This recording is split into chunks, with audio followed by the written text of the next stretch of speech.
اللهم أرنا الحق حقا وارزقنا اتباعه وأرنا الباطل باطلا وارزقنا اجتنابه.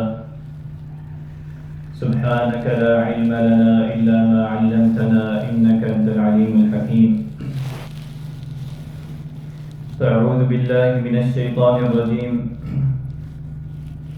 وما أمروا إلا ليعبدوا الله مخلصين له الدين حنفاء ويقيموا الصلاة ويؤتوا الزكاة وذلك دين القيمة. وقال تبارك وتعالى: قد أفلح من تزكى. صدق الله العظيم. الحمد للہ رب العالمین. تمام تعریفیں اللہ رب العالمین کے لیے ہیں. اسی کے فضل و کرم سے، اسی کی توفیق سے ہم اس مبارک گھڑی میں اللہ رب العالمین کے گھر میں حاضر ہوئے ہیں. اللہ رب العالمین ہمارا یہاں حاضر ہونا اپنی بارگاہ میں قبول فرما. ہمارے تمام اعمال صالحہ کو اپنی بارگاہ میں قبول فرما اور ہمیں اس میں استقامت عطا فرما. مزید اعمال صالحہ کرنے کی توفیق عطا فرما اور ہمارے لیے نبی کریم صلی اللہ علیہ وسلم کی اسوہ حسنہ کو عمل کرنا آسان بنا.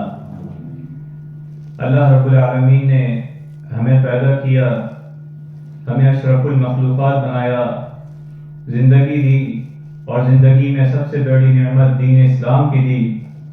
کہ اس پر جتنا اللہ رب العالمین کا شکر ادا کیا جائے کہ اس نے ہمیں مسلمان بنایا،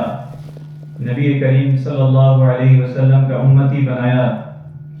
اور ہماری رہنمائی کے لیے آپ علیہ الصلاۃ والسلام کی اسوہ حسنہ کو دنیا و آخرت کی کامیابی کا ذریعہ بنایا. اور اللہ رب العالمین نے تمام اعمال کا دار و مدار اخلاص پر اور اس کی نیت پر رکھا ہے. اللہ رب العالمین نے فرمایا: وَمَا أُمِرُوا إِلَّا لِيَعْبُدُوا اللَّهَ مُخْلِصِينَ لَهُ الدِّينَ حُنَفَاءَ. اور نہیں اس کے سوا جو حکم دیا گیا کہ وہ اللہ کی عبادت کریں، کہ اعمال کی قبولیت کا جو اللہ رب العالمین کے پاس جو اعمال کی قبولیت کا ذریعہ ہے وہ اس کے بندے کے اخلاص کے ساتھ جو عمل کیا وہ اللہ رب العالمین کے پاس اس کا درجہ بہت بڑا ہے. اس لیے فرمایا: وَمَا أُمِرُوا إِلَّا لِيَعْبُدُوا اللَّهَ مُخْلِصِينَ لَهُ الدِّينَ. اور انہیں اس کے سوا حکم نہیں دیا گیا کہ وہ ایک اللہ کی عبادت کریں. لِيَعْبُدُوا اللَّهَ، سب سے پہلی چیز کہ وہ ایک اللہ کی عبادت کریں، یہی ان کی کامیابی کا ذریعہ ہے، یہی ان کی دنیا و آخرت کی کامیابی کا ذریعہ ہے کہ جس کے بارے میں آپ علیہ الصلاۃ والسلام اور دیگر انبیاء نے دعوت دی: قولوا لا الہ الا اللہ تفلحون. وہ اخلاص کے ساتھ ایک اللہ کی عبادت کریں. اور دوسری چیز یہ بتائی کہ دین کو اس کے لیے خالص کریں. جو بھی عمل کریں چھوٹا بڑا وہ اللہ رب العالمین کے لیے خالص ہو، اخلاص کے ساتھ وہ عمل کیا جائے کہ اللہ رب العالمین کو یہ بہت پسند ہے کہ جو عمل بھی چھوٹا ہو، زمین کے کسی کونے میں ہو، اگر وہ اللہ رب العالمین کے رضا کے لیے اخلاص کے ساتھ کیا جائے تو اللہ رب العالمین کو یہ چیز بہت پسند ہے اور یہی عمل اس کے لیے آخرت میں نجات کا ذریعہ ہے. اور پھر فرمایا، اس کی مزید تاکید فرمائی: حنفاء، کہ وہ یکسوئی کے ساتھ اس کی عبادت کریں، کہ وہ سیدھے راستے پر چلیں اور یکسوئی کے ساتھ اسی اللہ کو پکاریں، اسی کے لیے اپنے زندگی کے تمام چھپی اور ڈھکی اور ظاہری و باطنی تمام عبادات اسی کے لیے کریں، اخلاص کے ساتھ کریں اور یکسوئی کے ساتھ کریں. پھر فرمایا: وَيُقِيمُوا الصَّلَاةَ وَيُؤْتُوا الزَّكَاةَ، نماز قائم کریں، اسے شروط کے ساتھ، فرائض و آداب کے ساتھ پابندی سے ہمیشہ نماز قائم کریں. وَيُؤْتُوا الزَّكَاةَ، اور زکوٰۃ ادا کرتے رہیں. وَذَلِكَ دِينُ الْقَيِّمَةِ. ان 5 باتوں کے بعد پھر فرمایا یہی دین جو ہے صحیح ہے، درست ہے. وَذَلِكَ دِينُ الْقَيِّمَةِ. تو اللہ رب العالمین نے ہمیں جو اعمال کا بھی حکم دیا ہے وہ اخلاص کے ساتھ دیا ہے کہ اس کے اندر ملاوٹ نہ ہو، اس کے اندر کوئی ایسی چیز نہ ہو کہ وہ اللہ رب العالمین کے پاس جو ہے قبول نہ ہو سکے۔ اپنا ہر عمل جو ہے وہ اخلاص کے ساتھ اللہ رب العالمین کے سامنے پیش کرنا، یہ اللہ رب العالمین کا حکم ہے۔ مخلصین لہ الدین حنفاء ویقیموا الصلاة ویؤتوا الزکاة وذلک دین القیمہ۔ اور اخلاص کے بارے میں یہ فرمایا کہ یہ انسان کے اندر کوئی بھی عمل کرتے ہوئے اس چیز کی ملامت نہ ہو، یا اس چیز کی اس کے اندر طلب نہ ہو کہ وہ کسی کی تعریف کا انتظار کرے، یا ملامت کسی کی ملامت سے وہ عمل جو ہے وہ کرے، بلکہ وہ خالصتاً للہ کرے، اس کا جو عمل بھی ہو وہ اللہ رب العالمین کے لیے ہو۔ مزید فرمایا بندہ جب بھی عمل کرتا ہے تو اس کے دل میں یقین ہو کہ وہ اللہ تبارک و تعالیٰ اسے دیکھ رہا ہے، تبھی وہ عمل جو ہے وہ اخلاص اس کے اندر پیدا ہوگا، اس عمل کے اندر اخلاص پیدا ہوگا کہ جب وہ عمل کرے گا تو اس کے اندر یہ چیز ہوگی کہ میرا اللہ رب العالمین مجھے دیکھ رہا ہے جس کے لیے میں یہ عمل کر رہا ہوں، تبھی اس کے اندر اخلاص پیدا ہوگا۔ اور اخلاص کا جو منبع ہے وہ انسان کا جو ہے وہ دل ہے، اس کے اندر کا وجود ہے۔ تو اس لیے آپ علیہ الصلاۃ والسلام نے فرمایا کہ ان اللہ لا ينظر الى صورکم واموالکم ولكن ينظر الى قلوبکم واعمالکم، او کما قال علیہ الصلاۃ والسلام، کہ اللہ تبارک و تعالی تمہاری صورتوں کو، تمہارے مال و متاع کو نہیں دیکھتا کہ تمہاری صورتیں کیسی ہیں، یا مال و متاع کے حیثیت کیا ہے، مال زیادہ ہے یا مال کم ہے، زیادہ مال خرچ کیا ہے یا کم مال خرچ کیا ہے، وَلَكِنْ يَنظُرُ إِلَىٰ قُلُوبِكُمْ وَأَعْمَالِكُمْ، لیکن وہ اگر دیکھتا ہے اس کے ہاں قابل قبول جو عمل ہے وہ تمہارے دلوں کو دیکھتا ہے، وہ تمہارے اندر کے وجود کو دیکھتا ہے، وَأَعْمَالِكُمْ، اور تمہارے اعمال کو دیکھتا ہے۔ تو اللہ رب العالمین نے یہ بتا دیا کہ جو اعمال کیے جائیں وہ صرف اور صرف اخلاص کے ساتھ اللہ رب العالمین کے لیے کیے جائیں۔ آپ علیہ الصلاۃ والسلام نے 3 اشخاص کا ذکر کیا ہے کہ جب وہ اللہ رب العالمین کے پاس لائے جائیں گے روز قیامت، اس میں سے ایک وہ بندہ جس نے اپنی جان تک لڑا دی اللہ رب العالمین کے راستے میں، تو جب وہ پیش کیا جائے گا تو اللہ رب العالمین اس سے اپنی نعمتوں کا پوچھیں گے، اور وہ اس چیز کا اقرار کرے گا، پھر پوچھیں گے تو نے اس نعمتوں کے حق میں کیا کیا؟ تو وہ بندہ کہے گا میں نے تیری دین کی خاطر یہاں تک کہ اپنی جان لڑا دی، تیرے دین کی خاطر، تیری دین کی سربلندی کے لیے۔ تو اللہ رب العالمین کہے گا کہ تو نے میری رضا کی خاطر اخلاص کے ساتھ یہ عمل نہیں کیا، تو نے صرف دنیا میں نام کے لیے، شہرت کے لیے، مرتبے کے لیے یہ عمل کیا ہے، تو اب وہ دنیا میں تمہیں نام مل گیا، تمغہ مل گیا، تو آج جو ہے اس کو دوزخ میں ڈال دیا جائے۔ اسی طرح دوسرا شخص لایا جائے گا جس نے علم حاصل کیا، اللہ رب العالمین اس سے بھی اقرار کروائیں گے، اور وہ کہے گا کہ میں نے تیری رضا کی خاطر یہ عمل کیا تھا کہ علم حاصل کیا۔ تو اللہ رب العالمین کہیں گے کہ نہیں، بلکہ یہ صرف دنیا کے لیے، نام کے لیے اور شہرت کے لیے اس نے یہ عمل کیا، علم حاصل کیا کہ لوگ مجھے عالم کہیں۔ تو اسے بھی حکم ہوگا کہ اس کے عمل میں اخلاص نہیں تھا، اس کے عمل میں اللہ رب العالمین کا رضا نہیں تھی، صرف ظاہری دکھاوا تھا، تو اس کو بھی حکم دیا جائے گا کہ اللہ تبارک و تعالیٰ اس سے ناراض ہیں۔ اور تیسرا وہ شخص لایا جائے گا جس نے مال خرچ کیا، اللہ رب العالمین اس سے پوچھیں گے کہ تو نے، میں نے جو تمہیں نعمتیں دی تھی، تو وہ اقرار کرے گا کہ یہ نعمتیں دی تھی، یہ بھی دیا تھا، اور اس کے بدلے میں نے اپنا سارا زیادہ مال جو ہے تیرے راستے میں خرچ کیا۔ تو اللہ رب العالمین اس سے فرمائے گا کہ تو نے صرف نام کے لیے خرچ کیا تھا کہ لوگ تجھے کہیں کہ بہت مالدار ہے، مال لگا رہا ہے، تو وہ مال جو تو نے خرچ کیا ہے تجھے نام مل گیا، تو آج میرے ہاں یہ چیز قابل قبول نہیں ہے، میرے پاس جو چیز قابل قبول ہے وہ تمہاری نیت ہے، تمہارا اخلاص ہے جو تم لے کر آئے ہو۔ وَلَكِنْ يَنظُرُ إِلَىٰ قُلُوبِكُمْ وَأَعْمَالِكُمْ، الا للہ الدین الخالص،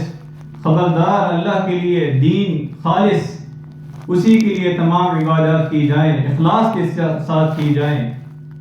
حضرت ابو امامہ رضی اللہ عنہ بیان کرتے ہیں کہ ایک شخص نبی کریم صلی اللہ علیہ وسلم کے پاس آیا اور کہنے لگا کہ آپ کا خیال میں جو شخص جنگ میں اس لیے شریک ہو کہ اسے اجر و ثواب بھی ملے اور شہرت بھی ہو، نام بھی ملے، تو اسے کیا ملے گا؟ آپ علیہ السلام نے فرمایا لا شیء، کچھ نہیں ملے گا اسے۔ 3 دفعہ اس نے پوچھا تو آپ علیہ السلام نے یہی فرمایا کہ اسے کچھ نہیں ملے گا، کیونکہ اس کا وہ عمل جو ہے وہ اخلاص کے ساتھ نہیں تھا، اللہ رب العالمین کے لیے نہیں تھا، شہرت کے لیے تھا۔ اور پھر فرمایا ان اللہ لا يقبل من العمل الا ما كان له خالصا ابتغي به وجهه، کہ بے شک اللہ تبارک و تعالی کو عمل قبول نہیں کرتا سوائے اس کے کہ جو خالص ہو، اس کے ساتھ اس کی رضا کے لیے ہو، جو اللہ رب العالمین کے لیے خالص ہو۔ اللہ تبارک و تعالی نے اپنے محبوب صلی اللہ علیہ وسلم کو حکم دیا قل انی امرت ان اعبد اللہ مخلصا له الدین، کہ آپ علیہ السلام کہہ دیجئے کہ مجھے حکم دیا گیا کہ میں اللہ کی عبادت کروں، ان اعبد اللہ مخلصا له الدین، اور دین کو اسی کے لیے خالص کروں، اپنی تمام عبادات کو اسی کے لیے خالص کروں، اخلاص کے ساتھ عمل کروں، چاہے چھوٹا ہو، کم ہو یا زیادہ ہو، اخلاص کے ساتھ عمل کروں۔ اللہ رب العالمین کے پاس کی قدر و قیمت ہے۔ اسی طرح آپ علیہ السلام اس کی اہمیت اور اس کی افادیت، اس کی فضیلت کے لیے ہر نماز میں یہ دعا فرماتے لا الہ الا اللہ مخلصین لہ الدین ولو کرہ الکافرون، کہ اللہ کے سوا کوئی معبود نہیں، مخلصین لہ الدین ولو کرہ الکافرون، ہم دین کو اسی کے لیے خالص کرتے ہیں چاہے کافروں کو کتنا ہی ناگوار گزرے۔ اسی طرح اللہ رب العالمین نے سورۃ النساء میں جہاں منافقین کا تذکرہ کیا، ان کے لیے دردناک عذاب کا تذکرہ کیا، پھر فرمایا الا الذین تابوا واصلحوا واعتصموا باللہ واخلصوا دینہم للہ، کہ وہ لوگ جنہوں نے توبہ کی اور اصلاح کر لی، واعتصموا باللہ، اور اللہ کو مضبوطی سے تھام لیا، اللہ کی رسی کو مضبوطی سے تھام لیا، وَأَخْلَصُوا دِينَهُمْ لِلَّهِ، اور اپنا دین اللہ کے لیے خالص کر لیا، اپنے اعمال کو اللہ کے لیے خالص کر لیا۔ فَأُولَئِكَ مَعَ الْمُؤْمِنِينَ، تو یہ لوگ مؤمنوں کے ساتھ، اللہ رب العالمین ان کے ساتھ ہے۔ وَسَوْفَ يُؤْتِ اللَّهُ الْمُؤْمِنِينَ أَجْرًا عَظِيمًا، اور اللہ تبارک و تعالی مؤمنوں کو جلد ہی بہت بڑا اجر دے گا، انہیں انعام دے گا۔ 4 چیزیں آئی ہیں ترتیب کے ساتھ کہ سب سے پہلے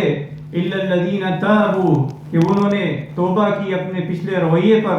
واصلحوا، اور اپنی اصلاح کی کہ آئندہ وہ عمل جو ہے اخلاص کے ساتھ کیا جائے، واخلصوا دینہم للہ، اور اللہ کی رسی کو مضبوطی سے قرآن و سنت کے مطابق اعمال کیے جائیں۔ اور پھر فرمایا واخلصوا دینہم، اور دین کا جو کام بھی اللہ رب العالمین کے لیے اخلاص کے ساتھ کیا جائے، تو ان لوگوں کے لیے اللہ تبارک و تعالی نے وعدہ کیا، چاہے وہ نماز پڑھیں، نماز میں بھی اللہ رب العالمین کے لیے نماز ادا کی جائے۔ فرمایا آپ علیہ السلام نے من صلی للہ 40 یوما فی جماعہ یدرک التکبیرۃ الاولی کتب له براءۃ من النار وبراءۃ من النفاق، او کما قال علیہ السلام، جو شخص اللہ کی رضا کے لیے اخلاص کے ساتھ 40 دن تک اس طرح باجماعت نماز ادا کرے کہ تکبیر اولیٰ کے ساتھ نماز ادا کرے، تو اللہ رب العالمین اس کے لیے 2 چیزوں سے برات لکھ دیتے ہیں، ایک جہنم کی آگ سے، دوسرا نفاق سے۔ یعنی وہ عمل نماز بھی جو ہے وہ اخلاص کے ساتھ کیا جائے، نماز میں سجدہ بھی جو ہے وہ اخلاص کے ساتھ کیا جائے تو اس کا اجر بھی ہے۔ فرمایا علیک بکثرۃ السجود فإنک لا تسجد للہ سجدۃ الا رفعک اللہ بها درجہ وحط عنک بها خطیئہ، کہ تم زیادہ سے زیادہ سجدہ کیا کرو، کیونکہ اللہ رب العالمین کی رضا جو ہے وہ اسی کے ذریعے طلب کرو۔ ایک سجدہ کرو گے تو اس کے بدلے تمہارا ایک درجہ بلند ہوگا، اور تمہارے ایک گناہ مٹا دیا جائے گا۔ اور پھر مسجد بھی بنائی تو اللہ کی رضا کے لیے اخلاص کے ساتھ بنائی۔ فرمایا من بنا مسجدا یبتغی بہ وجہ اللہ بنى اللہ لہ مثلہ فی الجنہ، او کما قال علیہ الصلاۃ والسلام۔ جو شخص صرف اللہ کی رضا کو طلب کرتے ہوئے مسجد بنائے، اللہ کا گھر بنائے، اللہ تبارک و تعالی جنت میں اس کے لیے اس جیسا گھر بنائے گا۔ اسی طرح جو اللہ کی رضا کی خاطر اخلاص کے ساتھ اس کے راستے میں مال خرچ کرے، اس کے بارے میں فرمایا وَمَثَلُ الَّذِينَ يُنْفِقُونَ أَمْوَالَهُمُ ابْتِغَاءَ مَرْضَاتِ اللَّهِ وَتَثْبِيتًا مِّنْ أَنفُسِهِمْ كَمَثَلِ جَنَّةٍ بِرَبْوَةٍ أَصَابَهَا وَابِلٌ۔ اور ان کی مثال جو اپنے مال اللہ کی رضا کو طلب کرتے ہوئے خرچ کرتے ہیں، اس کی طرح ہے کہ جو اللہ کی رضا کی خاطر اپنے مال خرچ کرتے ہیں، اس باغ کی مثال جیسی ہے جو کسی اونچی جگہ پر ہو، جس پر ایک زوردار بارش برسے تو وہ اپنا پھل جو ہے وہ دگنا دیتا ہے۔ کہ اونچی جگہ پر باغ ہے، جب اس پر بارش برستی ہے تو وہ اپنا پھل زیادہ دیتا ہے، اور اگر زوردار بارش بھی نہ ہو، کم ہو، تب بھی وہ اللہ تبارک و تعالیٰ کے ہاں جو ہے وہ قبول ہے کہ اس نے تھوڑا عمل کیا ہے، اخلاص کے ساتھ کیا ہے، زیادہ کیا ہے، تب بھی وہ اللہ تبارک و تعالیٰ کے ہاں قابل قبول ہے۔ اللہ تبارک و تعالیٰ اخلاص کے ثمرات کے بارے میں فرماتے ہیں کہ جو تمہارا دشمن ہے، ازلی دشمن ہے شیطان، جو ہمیشہ وسوسے ڈالتا ہے، سب سے بڑا فائدہ یہ ہے کہ اس کے وسوسوں سے محفوظ رہے گا۔ جب فرمایا قال فبعزتک لأغوینہم اجمعین، میں تیری قسم ہے کہ میں ضرور ان کو گمراہ کروں گا، الا عبادک منہم المخلصین، مگر ان میں سے تیرے چند مخلص لوگ ہوں گے، وہ میری وسوسے سے بچے رہیں گے، شیطان کے وسوسوں سے جو ہے وہ محفوظ رہے گا بندہ جو اپنے اعمال کو اللہ رب العالمین کے لیے خالص کر دے۔ اسی طرح فرمایا کہ جب بندہ اخلاص کے ساتھ عمل کرتا ہے، پریشانیوں میں جب وہ وسیلے کے ساتھ اللہ تبارک و تعالیٰ کے دعا کرتا ہے تو اللہ تبارک و تعالیٰ اس کی وہ پریشانی دور فرماتے ہیں۔ آپ علیہ الصلاۃ والسلام نے 3 افراد کا جب ذکر کیا، غار والے جب غار میں پھنس گئے تو انہوں نے اللہ رب العالمین کے پاس جب اپنا وسیلہ پیش کیا، اپنے وہ اعمال کا جو خالص اللہ رب العالمین کے لیے کیے تھے، اور فرمایا اللہم فإن كنت فعلت ذلك ابتغاء وجهك فاخرج عنا ما نحن فيه، کہ اے اللہ اگر یہ عمل میں نے محض تیری رضا کی خاطر اخلاص کے ساتھ کیا ہے وہ عمل، تو ہمیں اس مشکل سے نکال لے۔ تو اللہ تبارک و تعالیٰ کے ہاں اعمال جو ہے وہ اخلاص کے ساتھ قبول کیے جاتے ہیں۔ فرمایا بلا من اسلم وجهه للہ وهو محسن فله اجره عند ربه ولا خوف علیہم ولا هم يحزنون، کیوں نہیں جس نے اپنا چہرہ اللہ کے تابع کر دیا اور وہ نیکی کرنے والے میں سے ہوا تو اس کا اجر اس کے رب کے ہاں ہے، نہ اس پر کوئی خوف ہوگا نہ وہ غمگین ہوگا۔ جس نے اپنا چہرہ، اپنے اعمال کو، اپنی زندگی کو اللہ رب العالمین کے تابع کر دیا اور اخلاص کے ساتھ عمل کرتا رہا اور وہ محسن بھی ہے، نبی کریم صلی اللہ علیہ وسلم کی سنت کے مطابق اپنا عمل کرتا رہا، تو یقیناً اس کا اجر اللہ رب العالمین کے پاس ہے۔ اللہ تبارک و تعالیٰ سے دعا ہے کہ جو اعمال ہم نے سنے ہیں اس پر عمل کرنے کی توفیق عطا فرما، ہماری زندگی کا ہر عمل جو ہے وہ اخلاص کے ساتھ کر دے۔ اللہ تبارک و تعالیٰ ہماری زندگیوں کو نبی کریم صلی اللہ علیہ وسلم کے سنت کے مطابق بنا دے۔ وآخر دعوانا الحمد للہ رب العالمین۔